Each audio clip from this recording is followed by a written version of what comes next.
Lideramos el camino de la opinión pública y buscamos que la cultura del debate alcance consensos y soluciones a los problemas de nuestro país.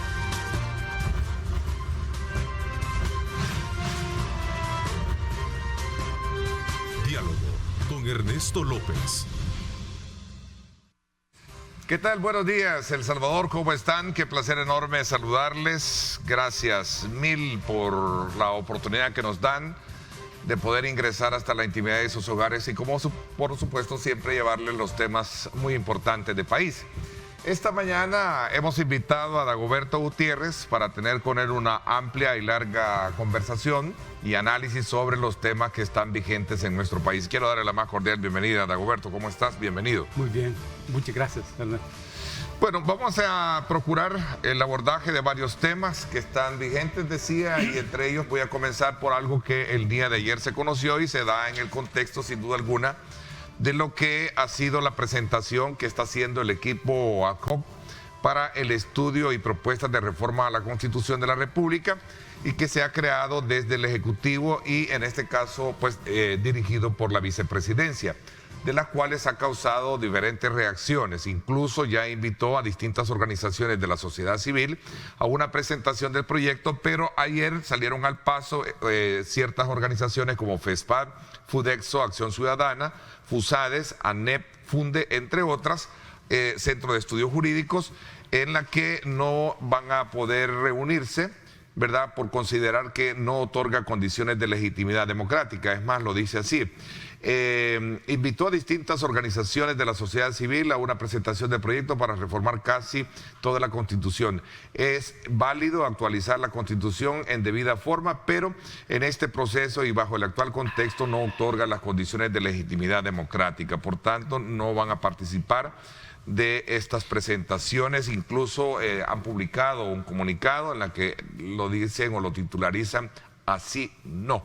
Estamos abiertos a participar y a aportar en los proyectos de desarrollo y bienestar, pero mientras no se generen condiciones democráticas, existe el riesgo de que nuestra participación se use solo para una apariencia de legitimidad a un proceso que no la tiene. Por ello, no participaremos. Así no, lo titulizan. Ahí está, por cierto, el comunicado. Sin duda alguna, esto es parte de lo que hemos estado viendo también, las posturas y las opiniones de otros sectores como los que estoy mencionando. ¿Qué piensas, Dagoberto? Me parece que este es un momento político extraordinario. Extraordinario. Se han derrumbado las bases del régimen político basado en el control de los partidos políticos de los aparatos del Estado. Así lo dice la Constitución. El sistema político es pluralista y se expresa a través de los partidos políticos, que son el único instrumento para el ejercicio de la representación del pueblo dentro del gobierno. Ese principio se ha derrumbado. El pueblo le voló la cabeza a los partidos políticos representativos de la oligarquía y del neoliberalismo. Esto quiere decir que el sistema político está en el aire, no lo sostiene nada, ni lo sostiene nadie. El gobierno actual es gobierno con el apoyo de inmensas cantidades de personas. Tiene abundante mayoría en la Asamblea Legislativa. Y la reforma de la Constitución constituye el paso político fundamental de este gobierno. ¿Cuál es la lógica? Es que en la sociedad ha cambiado el juego. Ha cambiado el juego. Llamamos juego al conjunto de condiciones políticas, económicas, ideológicas, culturales, hasta militares que delinean la sociedad en la que vivimos. A eso se llama juego. Todos nosotros somos jugadores de un juego del cual no siempre tenemos conciencia, pero jugamos un juego. Ahora, ese juego tiene un conjunto de reglas. Estas reglas están contenidas en la Constitución. Las reglas se corresponden con el juego. Cuando cambia el juego, entonces deben cambiar las reglas. Pero no siempre. Esa sintonía entre juego y reglas del juego se puede producir. No, porque hacer una constitución no es un problema de juristas, ni de la ciencia del derecho, no, es un problema de poder político contante y sonante. Cambia la constitución el que tiene el poder y la correlación de fuerzas necesarias para hacerlo. Y ahora hay esa correlación de fuerzas. Si no es de casa presidencial, ¿de dónde entonces debería de nacer una expresión de cambio dentro de la estructura constitucional del Estado? Puede nacer de cualquier lado. Porque ese es uno de los principales cuestionamientos que está haciendo estas organizaciones. Este es un proyecto impuesto desde casa presidencial, sí, tras eventos como la ocupación militar de la Asamblea y las otras cosas. Es imposible confiar en quienes quieren reformar la Constitución. En realidad no es un proceso de confianza. Es como las negociaciones políticas. La base de una negociación política no es la confianza. No es porque yo confíe en el otro, no, sino porque se han construido las correlaciones de fuerza necesarias para que el otro negocie conmigo y para que yo negocie con el otro. Aquí se han construido esas correlaciones de fuerzas. ¿Y quién puede tomar la iniciativa? Cualquiera. La Constitución dice que 10 diputados deben dar la iniciativa. Pero es obvio que el gobierno tiene el mayor interés y la mayor necesidad para cambiarle esas reglas del juego. Eso es obvio. Por la condición de votos y por la correlación de fuerzas. Ahora, esa correlación de fuerzas va a ser eterna, es que ninguna correlación de fuerzas es eterna. Eso puede cambiar. Eso puede cambiar. Entonces, este es el momento y no hay otro momento. Ahora, ¿y esto genera resistencia? Sí, claro. ¿Y genera oposición? Sí. ¿Genera temores? Sí. ¿Miedo? Sí. Porque en realidad se están moviendo las reglas del juego de la Constitución de 1950. Que se correspondió con ese momento histórico, hace casi 70 años. ¿Y cuánto ha cambiado la realidad en nuestro país? Pero hay otras reglas. Hay otras reglas. Iba a preguntarte a tu criterio, ¿por qué crees que hay este temor? Bueno, lo dejan en claro que no hay confianza, sobre todo por los hechos que anteceden esta consulta de participación y exposición y presentación. Te mencionaba el caso del 9F, el golpe de Estado del 1M y la imposición inconsulta del Bitcoin, entre otras, que es lo que dice el comunicado. Correcto. Es que en realidad no se trata de temor. Y tampoco se trata de confianzas o desconfianzas. En realidad se trata de resistencia. Porque, ¿qué es lo que se está desmontando? Las reglas del juego de la oligarquía como bloque dominante. Eso es lo que se está desmontando. Por supuesto. Cuando se dice, por ejemplo, que la Constitución puede reformarse a partir de una votación favorable en la Asamblea y luego viene un referéndum. Ajá. A alguien eso le puede parecer sencillo y que se trata de una facilidad para reformar la Constitución. No, al contrario. Este es una regla en donde el peso de la decisión de la reforma de la Constitución se saca del control de los partidos.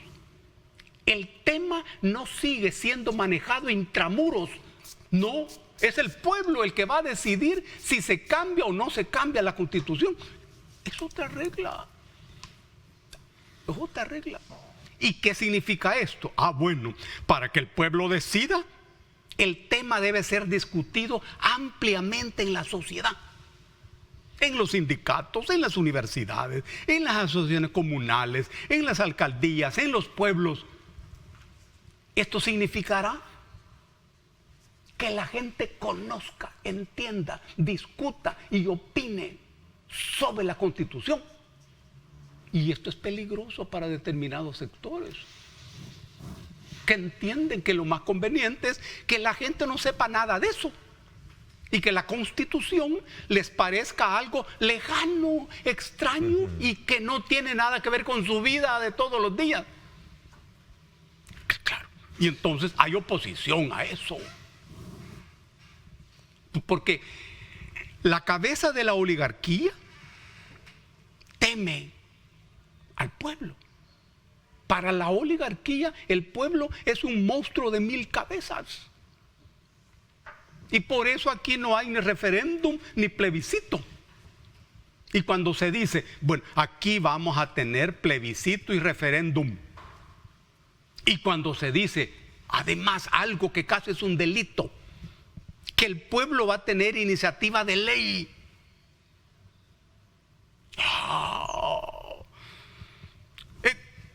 En medio de determinadas condiciones. Aquí tienen iniciativa de ley los diputados, la Corte Suprema, los alcaldes, hasta el Parlacen. Pero la gente no. Y por todos lados se dice que el soberano es el pueblo. Sí, pero ese soberano no tiene iniciativa de ley. Muy bien, hoy tiene iniciativa de ley. En las ciencias políticas se estudia mucho el tema de los momentos políticos cuentan y son importantes. Eso es lo que está pasando en el país. Que claro, es que hay una coyuntura que no será eterna. Coyunturas no son eternas. Comenzaste con eso. Sí, sí. Por eso se llama coyuntura. Es un momento, un espacio en donde se concentran las contradicciones. Esa coyuntura tiende a resolverse de una u otra manera. De una u otra manera. Y dices que es normal encontrar la resistencia en este tipo, sobre todo cuando se trata del desmontaje a tu criterio de todo un aparato que ha estado siendo al servicio de determinados sectores y no del pueblo. Resuma un poquito esta parte. Exactamente. Digo que no es desconfianza. No, es que esto no requiere confianza. ¿Y quién ha dicho eso? Ni es temor tampoco. Es resistencia. Y por cierto, resistencia válida, legítima. Y estos hechos que destaca el comunicado y que anteceden precisamente esta presentación de este estudio de propuestas de reforma, ¿no son válidos o argumentativos para sostener que no hay confianza? Yo no. ¿Qué piensas tú al respecto? Yo creo que no, hombre. Repito, es que la discusión, la elaboración, aprobación de una nueva constitución no requiere confianza. Ese no es el punto. Absolutamente, hombre. Eso no es un requisito ni un presupuesto. El punto aquí es que las actuales reglas del juego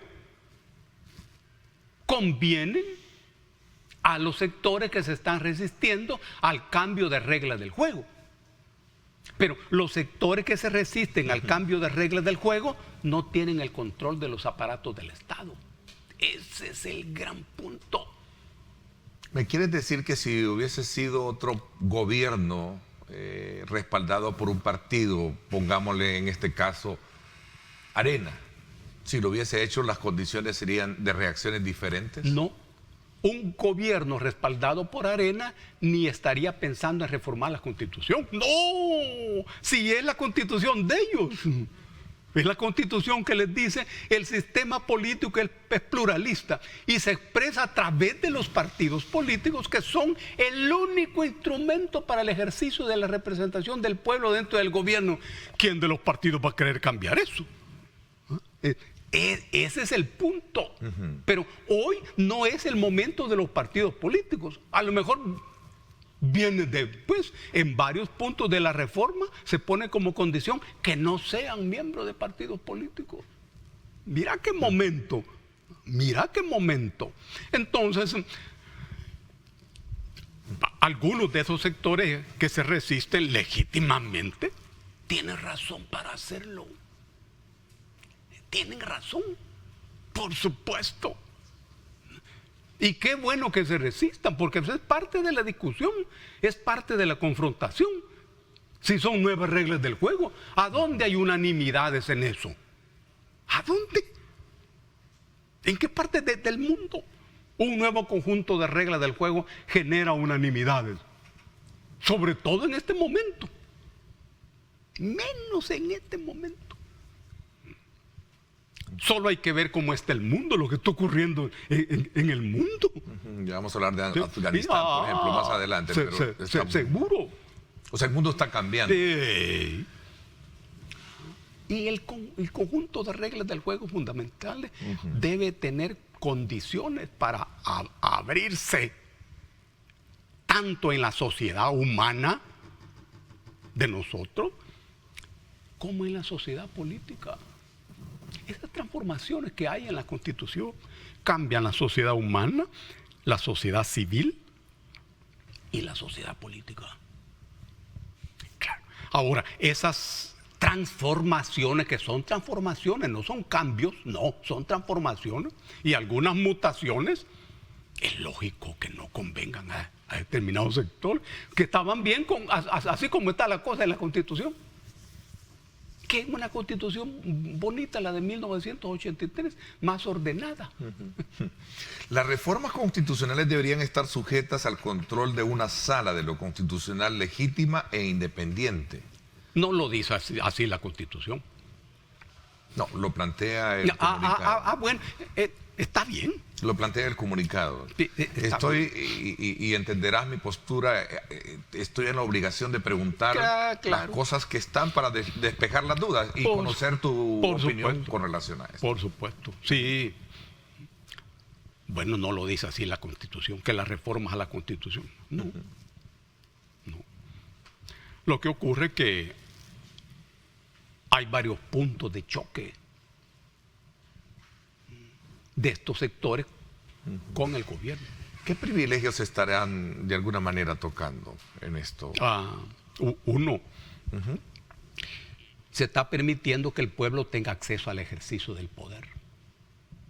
¿A través del referéndum? El plebiscito. Plebiscito. La iniciativa. Y la iniciativa. El papel del pueblo en el proceso de reformas.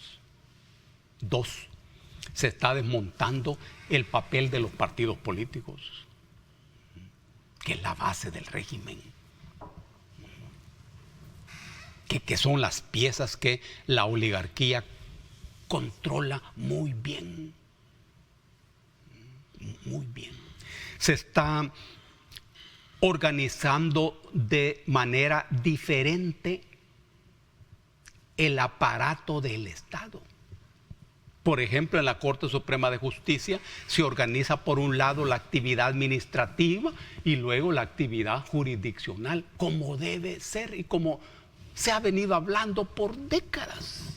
Igual en el Tribunal Supremo Electoral. Igual en el Tribunal Supremo Electoral. Que se ha hablado por décadas, la necesidad de despartidizarlo, darle la parte administrativa y ver la parte jurídica. Claro, no es una cosa jalada de los cabellos y que de repente aparece. No, hombre, aquí en esta mesa se ha hablado de eso. Por años.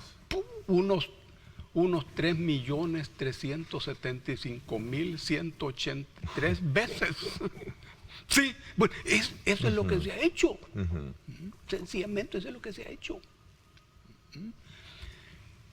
Hay partes esenciales.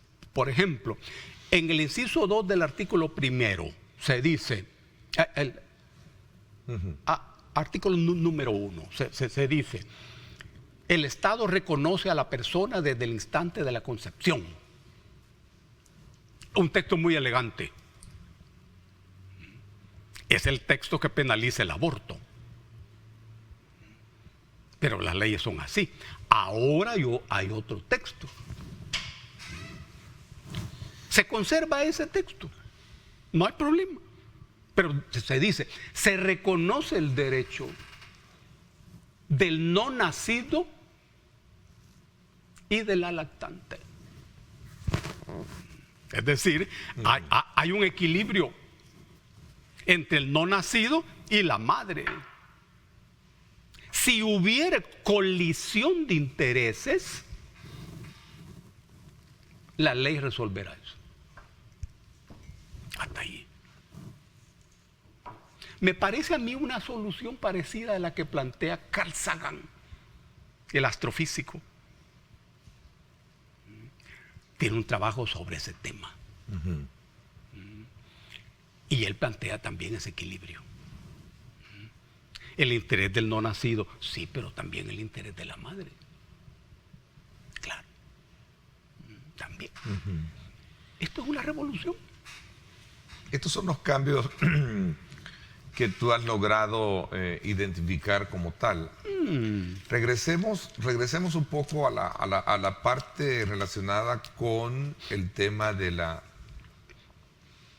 las leyes. Por ejemplo, se habla de un tribunal constitucional paralelo a lo que sería una sala de lo constitucional, por ejemplo. Bueno, el Tribunal Constitucional sustituye a la Sala de lo Constitucional. Y entra en juego cuando ambas, Ejecutivo o los órganos de Estado, están o no pueden resolver. Asume las funciones de la Sala de lo Constitucional. Un Tribunal Constitucional. ¿Electo por quién? Ahí está la duda. La Asamblea Legislativa. Y yo creo que esa es parte de la, digamos, preocupación que expresan los sectores. Ahí está en las reformas. Se crea además la sala electoral, la sala social. Además de la civil, penal, contencioso, electoral, social. ¿Diste estos aportes en este documento tú? No. ¿Estuviste con la comisión? No. Pero por nuestra parte, en la Universidad Luterana estudiamos esto. Por cierto, creo que hoy van a hacer la exposición de la propuesta a las universidades. A las universidades, entiendo, sí. Dagoberto, también otra de las expresiones que se escuchan con este documento es el empoderamiento y la perpetuidad que puede haber para la reelección inmediata, aunque eso ya está aclarado y lo han dicho de que no es así. Pero se habla de ampliación de periodos a 6 años. Sí. Como propuesta. A todos los funcionarios. ¿Y eso lo ves tú correcto? Yo creo que sí, porque ¿cuál es tu opinión? Eso da estabilidad. Sin embargo, los diputados se mantienen con 3 años. Los alcaldes también. Por cierto, en la Asamblea Legislativa se resuelve el tema del diputado suplente. Con una simple frase: sustituirá exclusivamente a su titular. Allí elimina el uso del diputado suplente para cualquier cosa, exclusivamente a su titular. Ahora, ampliación de periodo presidencial. Exactamente, eso da estabilidad. No es una cosa de fondo. No. Pero ¿qué pasa con aquel que piensa que a lo mejor, si es un presidente, no hablo del caso de ahora, lo quiero acotar, y estamos despejando todas las dudas? ¿Qué pasa si un gobierno está haciendo malas cosas? Y tenés que esperar 6 años. Veamos el otro lado de la moneda. Esa es la discusión. Qué importante es, hombre. Es que hay un mandato revocatorio. Sí, lo plantea. Claro. Para que el pueblo le vuele la cabeza. Son las formas de consulta que hay: plebiscito, referéndum y mandato revocatorio. Claro, para determinados sectores esto es una ofensa, porque el pueblo para estos sectores es un monstruo de 1000 cabezas. Y de repente al pueblo se le da ese poder revocatorio. Y pues, claro, y uno entiende a estos sectores, por supuesto. Ese periodo de ese presidente que por distintas razones choca con los intereses de la gente, corrupto, etcétera, el pueblo puede revocarle su mandato. En una sociedad como la salvadoreña, donde la gente no debe tener ningún poder, esa es la lógica de la cabeza política oligárquica, y un grupo de grandes poderosos deben tomar las decisiones a espaldas de la gente. Eso es un gran susto. Ellos tienen razón. Claro. Si yo fuera como ellos, estaría con ellos. Y si ellos fueran como yo, estarían conmigo. Tú hablas de tiempo, tú hablas de momento. ¿Por qué ahora y por qué en el caso de lo que fue tu partido en el pasado, FMLN no lo hizo? Claro, porque en ese momento era el reino de los partidos políticos. Era el reino de los negocios, el reino del uso del aparato del Estado de manera empresarial. ¿A quién se le iba a ocurrir terminar ese reinado? ¿Y eso no está pasando ahora también? Desde otra, digamos, ventana. Sí, ¿qué es lo que está ocurriendo? Se acabó ese reinado ahora y se está construyendo otro reinado. Este es muy importante. A la luz de lo que aparece en la Constitución. En la Constitución, el Instituto de Acceso a la Información Pública tiene rango constitucional. Y todo lo que tiene que ver con el manejo de la información del Estado está regulado allí. Contra la oscuridad en las decisiones públicas. Esto no beneficia a cualquier idea que pudiera existir en el gobierno, en el sentido de que de lo que se trata en la gestión pública es la menor claridad posible. Esos textos no los benefician. Para nada. Ahora, ¿y puede ocurrir eso? Sí, hombre. Se habla del desmontaje de la estructura legal y de dientes que puede tener la ley de acceso a la información pública. Sí. Bueno, cuando se le da rango constitucional, se le ponen así tamaños dientes. Colmillos. Sí. Claro. Sí, está en la Constitución. Y en este paquete va elevado a esa categoría constitucional. El acceso a la información. Claro, categoría constitucional. Se resuelve el tema de la fiscalía, el Ministerio Público. Hoy el Ministerio Público tiene una naturaleza oscura. En la propuesta se dice, está la fiscalía y está la defensoría. En realidad, la Fiscalía General de la República puede defender. Porque en el artículo 193 se le da el monopolio de la acción penal. Pero por su propia psicología, los fiscales entienden que su misión en la vida es acusar, aunque ha habido casos donde han pedido el sobreseimiento. Pero aparece la defensoría, cuya misión es esa. Cuya misión es esa. Y por eso se organiza el tema de otro modo. De otro modo. Favorable a la gente. Quiero cerrar un poco esta primera etapa de conversación. Entonces, así no, que es la titularidad del comunicado. Sí, ya lo vi. Y al final terminan diciendo que antes de reformar la Constitución deben de existir condiciones democráticas. La jurisprudencia constitucional ya estableció que el tiempo de espera para la reelección presidencial no puede reducirse de 2 o un periodo después de terminar el primer periodo para ejercer la presidencia. El gobierno pretende modificar esa cláusula pétrea. Las constituciones se reforman, se cambian, normalmente en medio de huracanes políticos y en medio de huracanes sociales. Las constituciones no se reforman en los laboratorios. No, nunca, hombre. Nunca. Te reforman en medio de crisis. Porque las antiguas reglas deben ser sustituidas por otras reglas. Y luego estas nuevas reglas deberán ser sustituidas por otras. Entonces esto es para bien a tu criterio. Necesario. Y a mí me gusta mucho el papel que el pueblo tiene en todo eso. Eso en las actuales circunstancias es suficientemente esperanzador.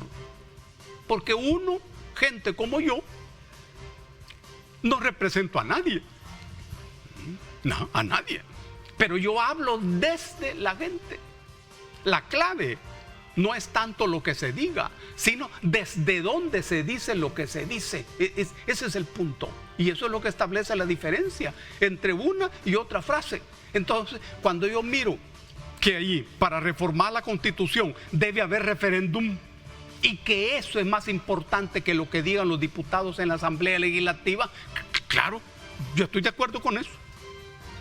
Por supuesto que estoy de acuerdo con eso. Sí, claro. Y entiendo a los que no están de acuerdo, por supuesto. Un abrazo a los que no están de acuerdo. Y cuando ellos dicen así, no, es correcto. Porque no son sus reglas, ni es su juego. Y entonces, ¿qué van a hacer allí? ¿Qué van a hacer allí?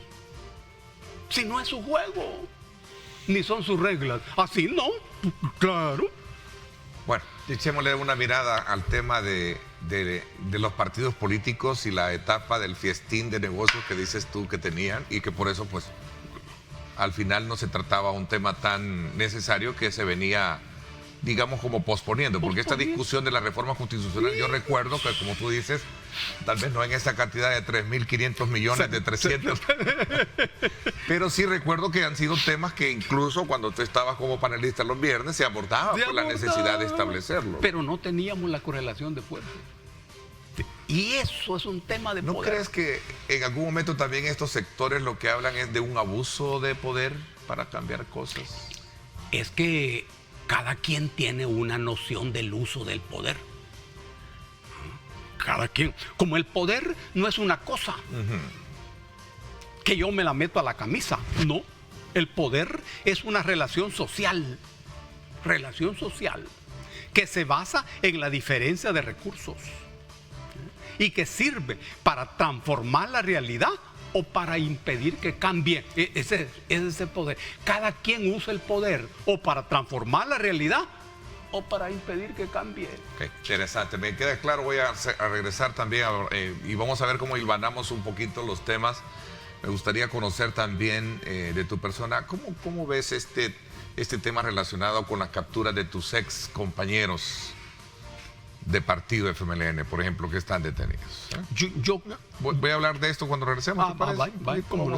Y un poco hablar de los partidos políticos, porque yo creo que también es importante hacer una valoración en el contexto de los 100 días que ha tenido de ejercicio esta Asamblea Legislativa comparada con los de los anteriores. ¿Te parece? Por supuesto. Sí. Hacer una pausa. Gracias por estar con nosotros. 7-5 minutos. Gracias a usted por acompañarnos. Alcanza lo que creías imposible. No le pongas límites a tu motor. Ponle Tecron. Texaco con Tecron. Libera tu potencial.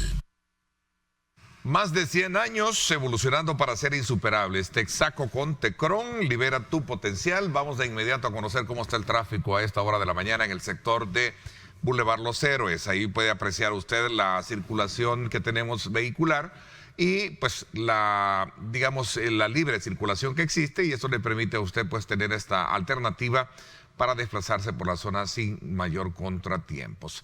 Recuerde, usted no le ponga límites a su motor, póngale Tecron, Texaco con Tecron, libera tu potencial. Alcanza lo que creías imposible. No le pongas límites a tu motor.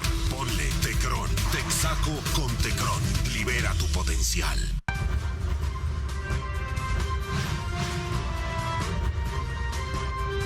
Diálogo con Ernesto López.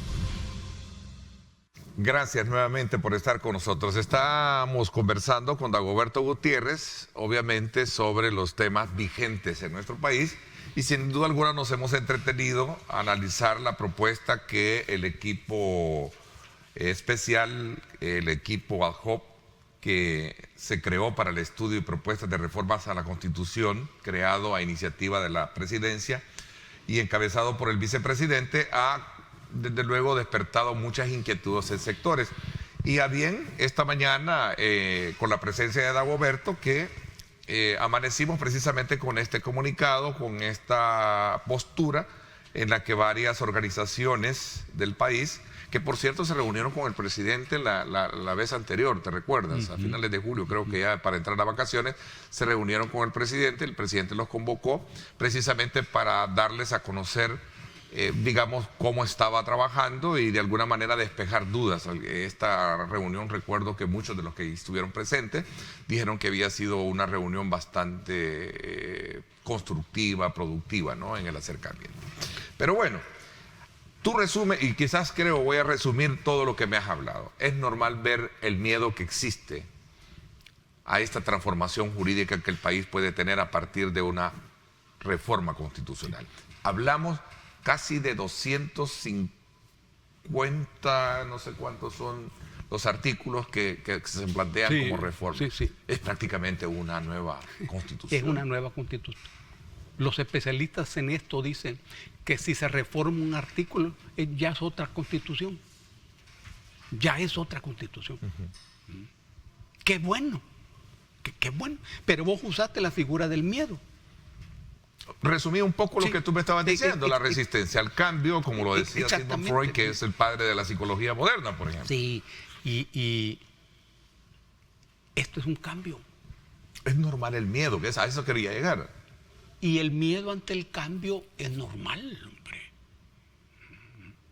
¿Qué es el miedo?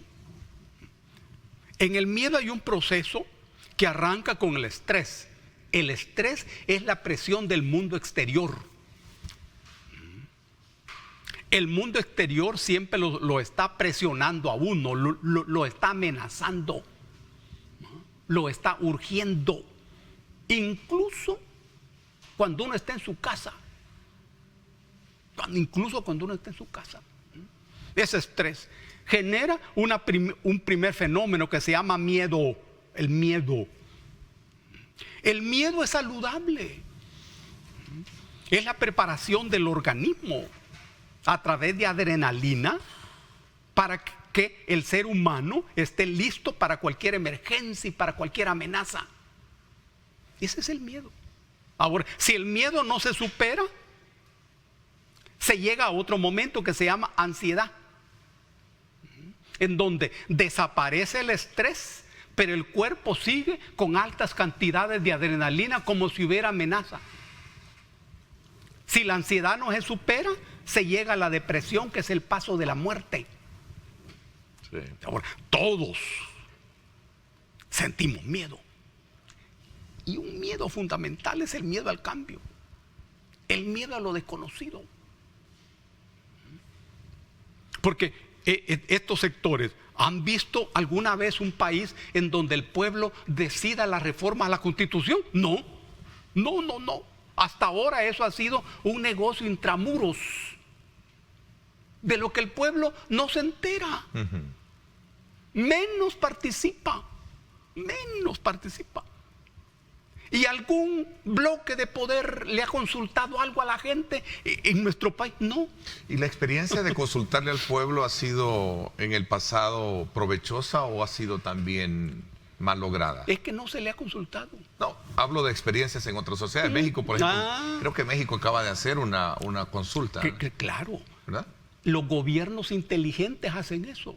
Que la plantearon para ver si podían investigar a todos los presidentes del pasado en México. Y creo que no hubo mucha convocatoria. La convocatoria como que fue. En Costa Rica. En Costa Rica, por ejemplo. Cuando se planteó Me parece que una ley vinculada al comercio, al uso del dólar, se consultó. Creo que el Tratado de Libre Comercio, Se consultó. Y lo ganó el gobierno. No muy abundantemente. Sí, pero esas son las reglas, ¿verdad? Esas son las reglas. Y eso es lo que se pretende acá en el país. Que sea el pueblo que tenga voz aunque no la gane. ¿Eso me quieres decir? Claro. Por ejemplo, este mandato revocatorio. Aquí los presidentes son definidos en la Constitución como los reyes del medievo. Y en el fondo de los fondos, siguen siendo los reyes europeos los que están presentes en las constituciones. Cuando uno mira los grandes poderes de los presidentes, hay que ver los grandes poderes que tienen. Son los reyes europeos. Muy bien. Y eso es así. El presidente es el señor. Y de repente aparece un grupo que dice, no, el pueblo le puede cortar su periodo presidencial. Este es y uno entiende, esta es una ofensa. ¿Y qué va a pasar? Que ese pueblo, dicen estos sectores, que no sabe leer, que no tiene agua para... Se dice que no es sabio. No es sabio, que no tiene agua para bañarse todos los días, que no tiene perfume All Spice para echarse, ni desodorante Don Pablo. ¿Y ese pueblo va a tomar semejante decisión? Sí, ese pueblo va a hacer eso. Claro, esto genera miedo. ¿Y el empresariado, has logrado pulsar un poco cómo está el empresariado en este país? Debería los empresarios. Los empresarios me parece que tienen deuda con la gente. El problema del empresario es que tiene su cabeza muy llena de monedas. Esa es la historia. Son muy importantes. En la historia los comerciantes han jugado un papel renovador muy fuerte. En Grecia, por ejemplo, era una ofensa para cualquier persona dedicarse a los negocios, porque todo el trabajo lo hacían los esclavos. Y le fueron dejando los negocios a los esclavos. Eso de la compraventa. Y se fueron convirtiendo estos en negociantes. Aprendieron a hacer barcos. Aprendieron a llevar las mercancías de un punto a otro del Mediterráneo. Y revolucionaron el pensamiento. Aparecieron los sofistas y apareció Sócrates, dándole vuelta al planteamiento y diciendo Sócrates que la clave era la persona. Y le decía Sócrates a los muchachos, no te preocupes por eso de la geometría de Euclides, ni de esa matemática. Pregúntate quién sos vos. Eso era subversivo en ese momento. Los comerciantes jugaron ese papel y lo juegan siempre. Siempre en lucha contra las oligarquías terratenientes. Aquí ese bloque burgués es muy débil. Mi pregunta iba en el sentido de que recordemos que el empresario actúa de conformidad a los buenos climas de negocio que te genera que es generada producto de una estabilidad económica, de una estabilidad política, de una estabilidad jurídica. Por eso te decía la pregunta. Y no sé si esto de alguna manera, bueno, aquí está firmada por ANEP Fusades este comunicado. ¿Cómo no? ¿Cómo no? Si lo queremos ver desde ese punto de vista, dándole un poco la representación del sector que esto representa, pero también está otro empresario, el que genera empleo, aquel que está viéndonos ahorita y que abrió sus puertas esperando y tiene a 2 empleados ahí, 3 empleados, aquella imprenta. Son muy necesarios. O sea, me refiero yo en el sentido, ¿qué crees tú que debería estar pensando con este tema de las reformas constitucionales? ¿Que va para bien? No sé qué es lo que están pensando. Creo saber que lo están haciendo, que están pensando. Lo que yo sí sé es que el mundo empresarial llega a hacer negocios en los lugares donde se plantean las condiciones para hacer negocios. Empresarios locales y empresarios internacionales. Si ese bloque de empresarios internacionales considera que en el país hay condiciones para hacer negocios, ahí están. Ahí están. Pero claro, uno no puede meterse en la cabeza de esos empresarios internacionales. Regreso un poco para pasar a otros temas. Es un momento importante para el país si lo vemos desde el punto de vista de la presentación de este documento. En resumen. Es un momento clave para lo que viene en el país. Se trata de nuevas reglas del juego, que vaya en sintonía con el nuevo juego que se está construyendo en el país, en donde bloques oligárquicos pierden el control y se abre un momento nuevo, complejo. ¿Hay oposición política, Dagoberto? Sí. Sí, hay ahorita oposición política. Claro, pero esa oposición política no es partidaria. Mira qué fenómeno más maravilloso. No es partidaria, pero es que la oposición política no debería ser partidaria.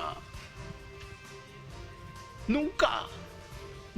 Si examinamos un poco el tema de la asamblea como lo venimos chineando, 7:19, voy a una pausa y regresamos con eso. ¿Me parece? Vamos a la pausa, gracias por estar con nosotros.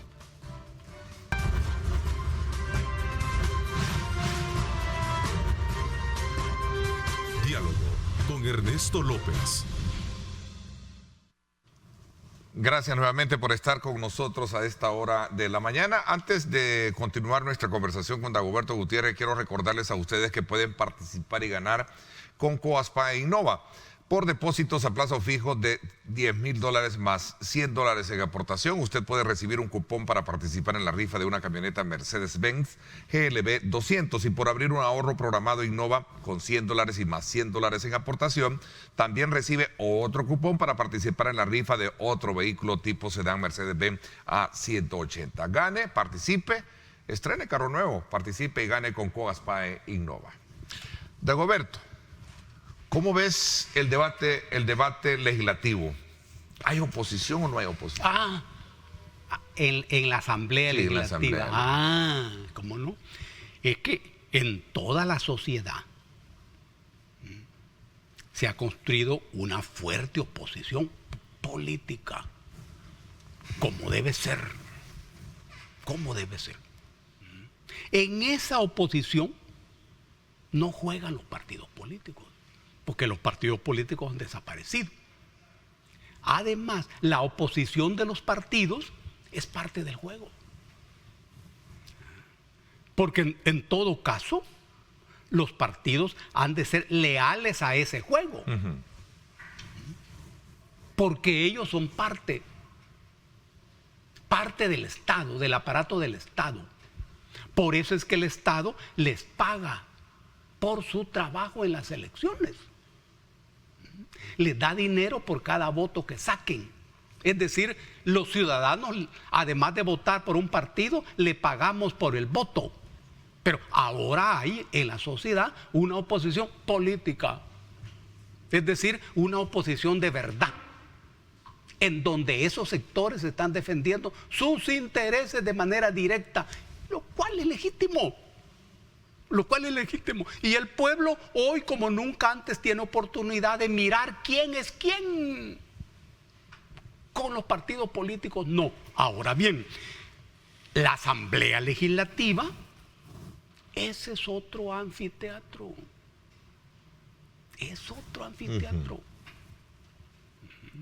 El gobierno tiene abundante mayoría. Los partidos políticos, que hace unos meses eran los dueños de la Asamblea Legislativa, hace unos meses, entiendo, prácticamente han desaparecido. Y lo que se mueve es su sombra. Es un momento en donde la sombra toma más beligerancia que el cuerpo. Y esa ausencia de debate, algunos sectores no lo consideran a bien, sobre todo por el tipo y la modalidad con que las están aprobando algunas leyes o reformando algunas leyes. Claro, el gobierno tiene los votos necesarios para hacerlo. Regresamos al tema, momento político, condiciones políticas claro. favorables. Ahí hay partidos políticos, ahí está Arena, ahí está el FMLN. ¿Y qué están haciendo? ¿Y qué trabajo están haciendo? ¿Qué relación tienen esos partidos con la gente? ¿Cuáles son los intereses que en este momento expresan esos partidos? ¿Los intereses de quién? Ahí están. Entiendo que hablan. Entiendo que hacen propuestas. Hace muchos años, yo estuve en la Asamblea Legislativa, éramos 2 o 3. 2 o 3. Te estoy hablando del siglo pasado. Yo tenía como 25 años. La Asamblea era dominada por el PCN, no había nacido Arena. Mucho menos el FMLN. Pero nosotros éramos gente vinculada al movimiento campesino. Era el tiempo de las primeras matanzas de campesinos. Ese era nuestro trabajo. Ahora, si hay una resistencia, si hay una oposición, ¿cuál es el trabajo de estos partidos? O ya no tienen ánimo. Que también ocurre así, ¿verdad? Porque pelear en desventaja es un arte. Cuando vos te acostumbras a pelear, cuando tenés mayoría, controlás la directiva de la asamblea y controlás las comisiones, cuando eso te cambia y tenés que pelear en desventaja, eso es un arte que también conviene aprenderlo en la vida. Gente como nosotros que hemos peleado en la clandestinidad,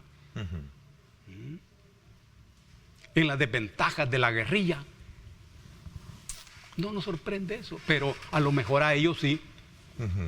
Ahora el gobierno, si el gobierno tiene la mayoría, una mayoría calificada.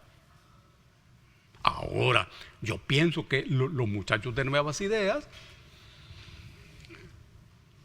deben estudiar más, pero eso es otra cosa. Deben estudiar más. Ellos deben de saber historia, sin falta, historia. Todos deben prepararse en el tema de la historia nacional, en el tema de la Constitución, en el tema de el medio ambiente, toda esa temática, estudiar todos los días. Hoy que están ahí en la asamblea lo pueden hacer. No importa que seas abogado o no, eso es otra cosa. Historia, Constitución, medio ambiente.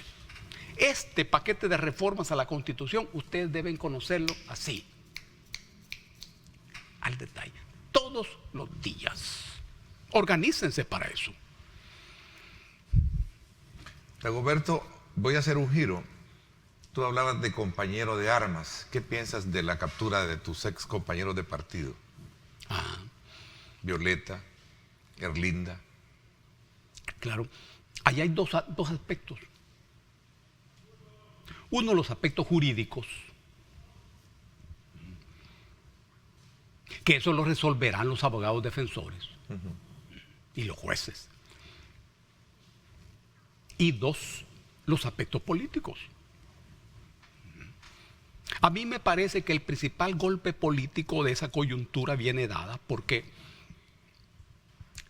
si yo soy una persona de izquierdas, a mí me tienen que acusar de subversión. Es decir, de intentar transformar la realidad. Que esa es la subversión. En eso consiste la subversión. ¿Es persecución política o es persecución del delito? De supuestos delitos. No creo que sea persecución política. Por una razón. Porque el partido FMLN no juega un papel político. definido y claro en esta coyuntura. Y a mí hasta me parecería que ya no existe. Entonces, ¿para qué perseguir políticamente a una fuerza en esas circunstancias? ¿Para qué hacerlo? Pero sí, el golpe político consiste en que a gente de izquierdas se le acusa como si fuera de derechas. Ese es el golpe político fundamental. Que me acusen de subvertir el orden. Que me acusen de intentar establecer otro orden. Han denunciado violaciones de derechos en sus capturas y en su forma en cómo han sido tratados. ¿Qué piensan? En esas circunstancias se pueden presentar esas cosas. Los abogados defensores sabrán eso. En la misma Constitución se establecen las condiciones de una captura. Lo que las fuerzas captoras deben cumplir. Ahí está, los abogados lo saben.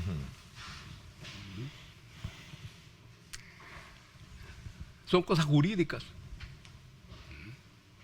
No siempre eso se cumple al pie de la letra, pero lo fundamental, a mi juicio, es el aspecto político. Yo no tengo idea de cómo el FMLN está viendo estas cosas políticas. En el pasado me acusaban de comunista, metían presa a la gente, pero eso era un tema de orgullo. Aquí no hay ninguna acusación de ese tipo. Debiera haber. Debiera haber.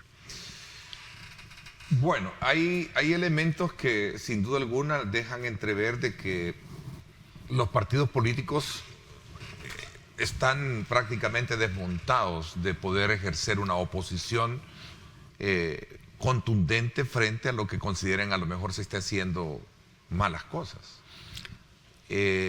¿Cuál es tu opinión con relación?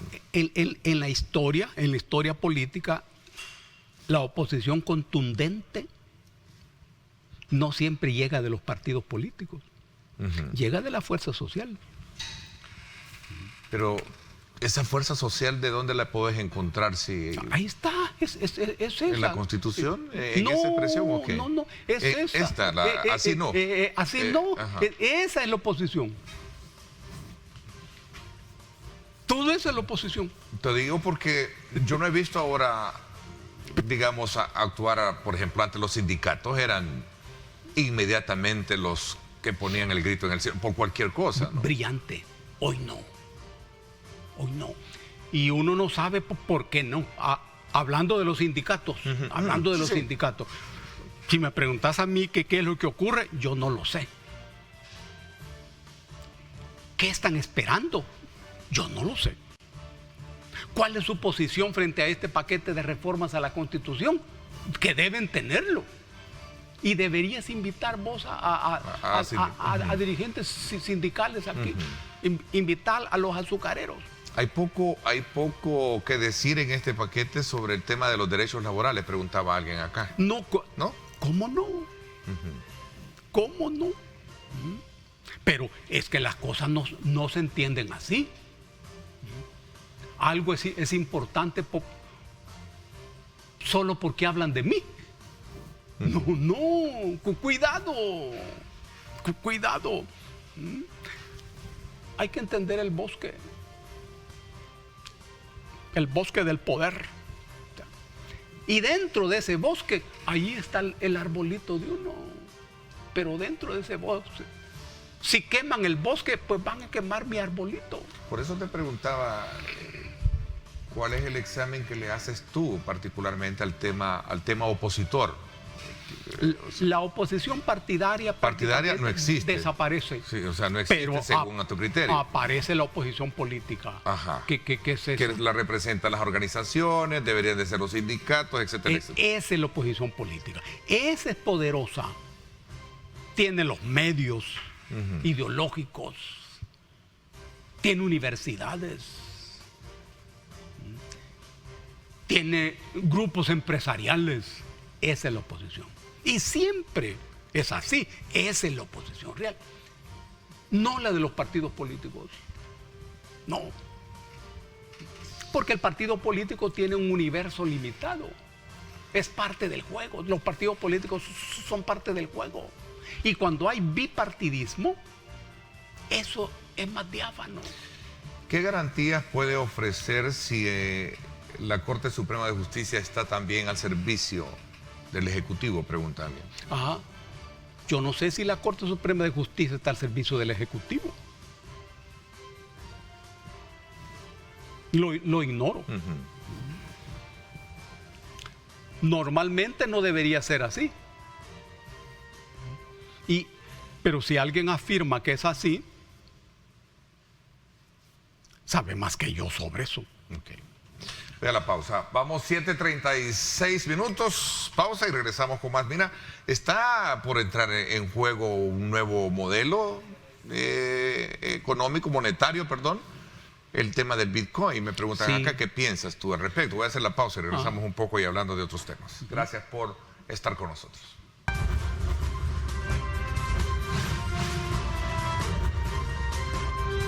Diálogo con Ernesto López. Gracias nuevamente por estar con nosotros. Me pregunta alguien acá, Ernesto, ¿qué opina él? Si habló ya de las detenciones de sus ex compañeros de partido, ¿qué piensa al respecto también de los asilados en México, por ejemplo, y Nicaragua? ¿Qué piensas? Salvador Sánchez Serén. Yo no creo que esa sea una buena noticia. Yo me recuerdo con Lula en Brasil, que tenía acusaciones y tuvo ofertas de asilo. No sé cuántas, pero tuvo ofertas de asilo. Él no aceptó y se quedó. Afrontó. El pueblo lo respaldó las 24 horas del día. Al final recuperó su libertad. Recuperó su prestigio, recuperó su dignidad. Con ese costo. Con ese costo. El pueblo lo reconoció y él reconoció al pueblo también. Es decir, lo conoció de nuevo. Ese es un ejemplo que conviene tomarlo en cuenta. Porque además, me parece a mí que los militantes del partido FMLN, cuando se dan cuenta de que sus dirigentes huyen, están huyendo. Válidamente, legítimamente, como sea, uno no pone en tela de juicio eso. Está bien. Pero como estamos hablando de dirigentes políticos, de eso estamos hablando. Cuando constatan eso no levanta el ánimo. No. ¿Debió haberse quedado en el país el expresidente Salvador Sánchez Serén y tomar el ejemplo que tú pones, el caso de Lula? Yo creo que más de alguno de ellos debe hacer eso. No sé quién tiene las mejores condiciones para hacerlo. No sé si Salvador tenía esas condiciones o Gerson Antonio, a saber. Pero tiene que tener una persona que haga eso. Una.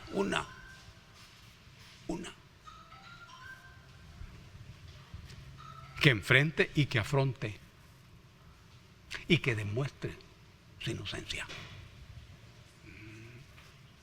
No me están acusando de ser comunista, no me están acusando de alterar el orden. Esa es una gigantesca desventaja.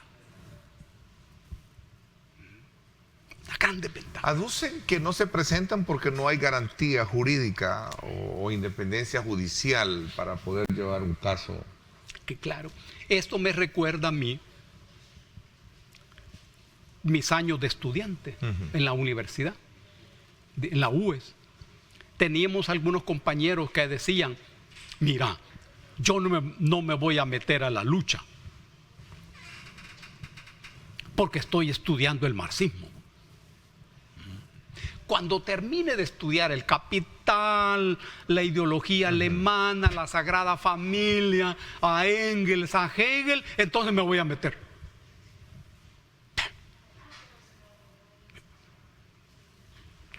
Si uno va aprendiendo en la medida que vive. Un mal ejemplo para su militancia, dices. Claro. Así resumes tú esto. Sí, y nadie lucha en las condiciones óptimas.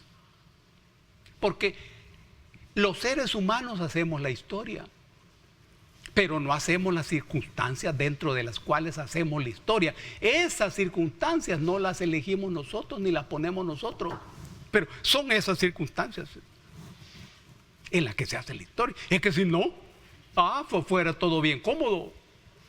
Fuera todo bien cómodo. Garantías jurídicas, garantías legales. Bueno, ¿y a dónde hay eso? ¿Cuánto?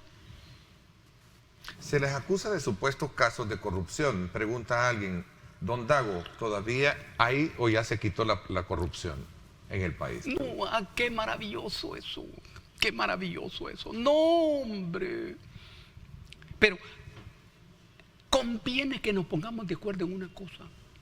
Normalmente la figura de la corrupción desarrolla la relación de la persona con la cosa.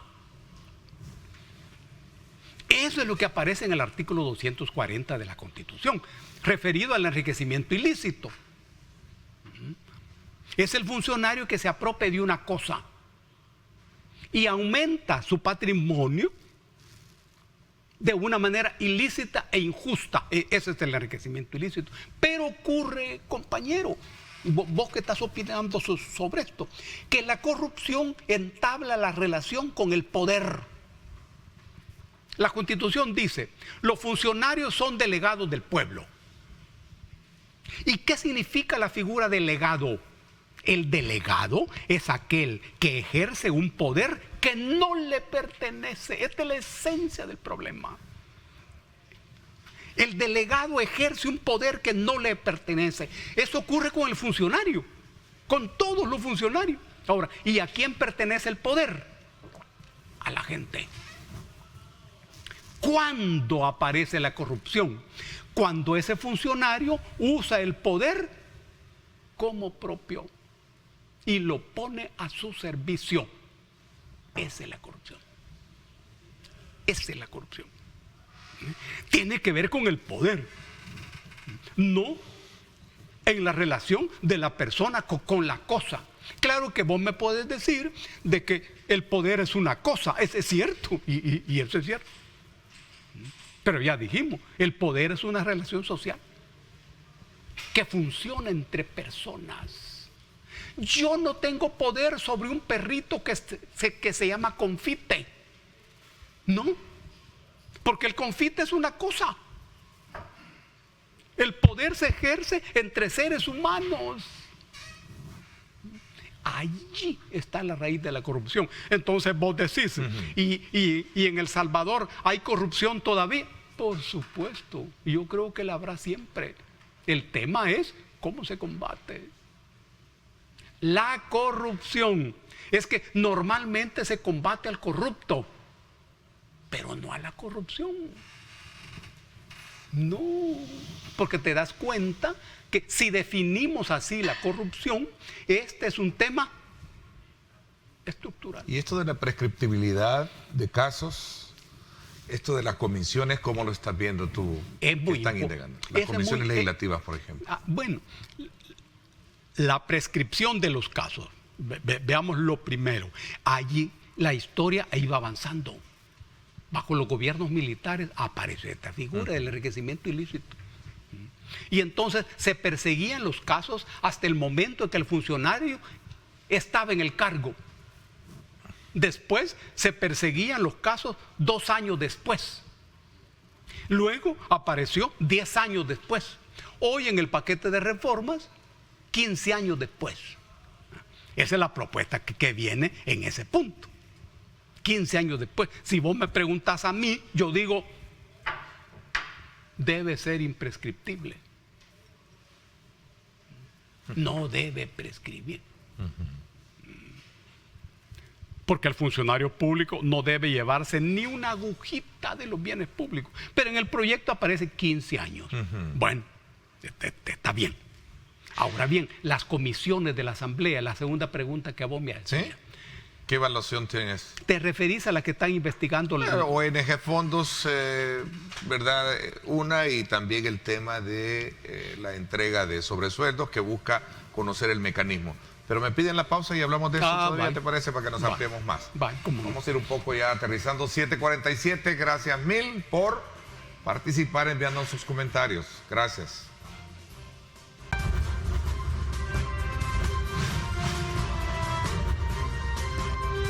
Diálogo con Ernesto López. Gracias nuevamente. Te decía del tema de las comisiones, particularmente la relacionada con el tema de sobresueldos. Ajá. ¿Qué piensas? ¿Cuál es tu valoración y cuál es la, digamos, lectura que tienen de todos los exfuncionarios que han participado, del expresidente Saca hasta la fecha? Esa es una comisión de investigación. Y no es un tribunal. No. Los funcionarios que están asistiendo tienen la obligación de asistir. Si no lo hacen, la Constitución incluso usa la figura del apremio. No tiene impacto legal, no altera el curso de eventuales juicios que se estén llevando en los tribunales, pero la Asamblea puede enviar material a la Fiscalía General de la República. Hasta allí. Hasta allí. La Constitución no dice que el fiscal debe hacer con eso. No. Bien. Es una comisión que investiga. Y han llegado diferentes tipos de personas. Casi todos han sido funcionarios, entiendo yo, de diferentes momentos y diferentes niveles. Algunos con abundante experiencia, otros con abundante información. Y me parece que para los diputados esta es una importante escuela política. Yo creo que la mayor escuela política que ellos pueden tener en este momento, más que la que realizan en los debates al interior de la Asamblea Legislativa, allí. Porque eso les da la oportunidad de conocer a los diferentes personajes que llegan. Y la mayor oportunidad de los diputados es escuchar sus argumentos y escuchar la información que los proporcionen. Creo que los diputados deben hacer un gran ejercicio para aprender una sola cosa. Una sola cosa. Escuchar. ¿Consultan, preguntan lo correcto a tu criterio? Es escuchar. Es escuchar. Escuchar. Esto tiene que ver con la calidad de las preguntas. El ejercicio que están haciendo los diputados es como el ejercicio que hacen los entrevistadores en la televisión o en las radios o en los diarios, en donde la clave es siempre la pregunta que el periodista hace. La clave no es la respuesta que da el entrevistado, sino la pregunta. Porque esa es la que genera X respuesta o varias respuestas. La pregunta que le entiende el que está mirando y le entiende el entrevistado. En ocasiones uno se queda con la boca abierta, no a partir de la respuesta, sino a partir de la pregunta. Es cierto, esa pregunta. Los muchachos de la Asamblea Legislativa deben saber que deben aprender a hacer preguntas. Deben aprender a hacer preguntas. No deben ser preguntas personales. No, jamás lo hagas. Deben ser preguntas políticas. ¿Y por qué no deben ser personales? Es que eso no es un tribunal. Eso lo hace un juez, ¿no? Si vos querés un fiscal, bueno, pues porque les interesa qué es lo que vos hiciste o no hiciste. No, pero ahí no. Esto significa información sobre la persona que tienen sentada enfrente. Información previa. Jamás ustedes traten a esas personas de la misma manera. No, es que son diferentes. Pero además tienen experiencias diferentes. ¿Cuál es la experiencia de un ex vicepresidente de Arena, por ejemplo? ¿Es la misma que otro funcionario? No. Claro que no. ¿Qué tipo de preguntas le vas a hacer a alguien que fue vicepresidente? ¿Es la misma que a alguien que fue ministro? No. Y mira, escuchando, jamás digas vos que el que estás entrevistando diga sí o no. No, nunca en tu vida. Nunca en tu vida. Porque entonces vos no tenés ninguna información. Al contrario, que expliquen. Además, es gente que tiene capacidad para explicar. Claro, para explicar. Defendiéndose. ¿Cómo no? Y es que es legítimo. Es legítimo. Esa es la escuela. Les da a ustedes la oportunidad de conocer la historia política del país a través de las personas que la han hecho. Con mucha elegancia, no lo olvides, con mucha elegancia, mucha fineza, mucha amabilidad. Cuando alguien entra en la sala, si lo estiman conveniente, pónganse de pie, pero todos. Y cuando entren, todos. Porque si se ponen de pie solo cuando entran determinados personajes, no. O no se levantan ante nadie o se levantan ante todos. Pónganle coco a esto. Son cosas sencillas estas que estamos hablando. No es un gran catálogo como les podría hacer Maquiavelo. El protocolo. Mira, sí. El tiempo se nos está agotando, ya se nos fue. Así brevemente, ¿qué pulso o cómo has logrado olfatear el tema del Bitcoin en la población? Así. Alguien preguntó si se trata de otro modelo. No, es el mismo capitalismo. Sí. Lo que ocurre que en la historia del capitalismo aparece el capitalismo digital, que aparece en la década del 60 del siglo pasado, con gente que empezaba el manejo de las computadoras. Claro. Y luego se trasladaron a los planteamientos de Al-Khwarizmi. Al-Khwarizmi, este es un matemático árabe de 2000 años antes de Cristo. El manejo de la palabra Al-Khwarizmi es lo que construye hoy el algoritmo. El algoritmo. Eso plantea en el mundo de hoy es un tipo nuevo de capitalismo, que no es la bendición, no, pero es el capitalismo más fuerte en el mundo de hoy. Mira, ese capitalismo digital. Algunas encuestas, incluso creo que la Cid Galo en otro medio daba algunos datos donde la población como que no lo acepta muy bien. Bueno. Yo creo que lo más importante del Bitcoin es su práctica. ¿Qué va a pasar cuando empiece a funcionar? Eso es lo más importante. Ya hay empresas internacionales aquí, especialistas en ese tipo de capital, previendo grandes inversiones. Grandes inversiones de capital. Okay. Nos queda material para seguirlo hablando. Dice un amigo televidente, Ernesto, me agarró la tarde para ir a trabajar por estar viendo Onda. Felicidades, te felicito.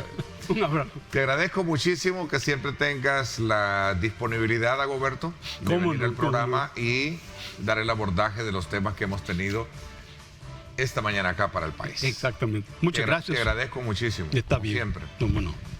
Gracias. Por mi parte, esto es todo por hoy. Pásenla bien y como siempre recuerden lo más importante, amar a Dios sobre todas las cosas. Lideramos el camino de la opinión pública y buscamos que la cultura del debate alcance consensos y soluciones a los problemas de nuestro país.